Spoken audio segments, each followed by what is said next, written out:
What's good, y'all? I'd like to welcome you guys right back to the channel. Now, this video today was previously, let me get my words together, using big words, previously recorded, so that's why you still see me in the same shirt that I used for the previous video.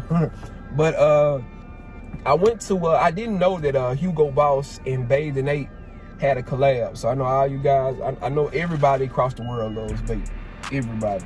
And it really was surprising that Hugo Boss did a collab. I haven't, maybe you guys know, I've never known Hugo Boss to do a collab, especially with a brand like bape. Like, bape is like a powerhouse. You see what I'm saying? I've never known bape to collab with anybody, and you know, it did not sell out. So as far as today, we're gonna go right back to Hugo Boss. Only thing I'm gonna show off is the bapejapan line that they had in the store. Like I say, I liked everything about it. Y'all make sure y'all comment down below. Let me know what you guys think about it. There's more to come on that from what I was reading on the internet. So yeah, man, let's get into this video today and let's check this out.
So y'all, yes, shout out to all my hype beasts. I know you guys are definitely gonna love that video based upon, cause like I say, bapejapan is a powerhouse brand itself, and I know some people, like, when I first started shopping for Bape years ago, I know it was a brand that was always sold out, but now you have people that just go around and collect these type of items. So like everything in this video that y'all seen today, don't be surprised if that's like end up a collector's item, or if you see that shirt or that hat or something that went for that price. When the resellers get it, trust me, it's gonna go for way more than that. But yeah, man, I appreciate y'all once again. Got tongue twisted. I hope each and every one of y'all enjoyed this video as well. More to come. Hugo Boss is definitely stepping up their game in each aspect, man. I'm telling you, like, that collab with bapejapan, I never seen that coming. Like I said in the intro, I never knew that Hugo Boss has done any collab. You know, y'all can comment down below and let me know if y'all know a collab that they're known for. Maybe it's just me, but like I say, collabing with Bape is on another level. But yeah, man, once again, I hope that you guys like this video. If you enjoyed the video, please hit that like button. If you haven't already, what you waiting on? Go ahead and subscribe to the channel so I can keep pushing more videos out like this, man. Now, on to the next video. Riding in the car, you probably can't even pronounce. Shawty got that ass, my tracks will truly make it bounce. Home run, hit her for the hometown. In the long run, killing with my own sound. Niggas vibes are out because I'm on now. Way up and I stay up like a drone now. Can't say sorry if I hit you with the mix. It's probably cause you hit me with the switch. Ay, came in clubbing every time we hit the Ville. Chop a can of twisted, baby girl just wanna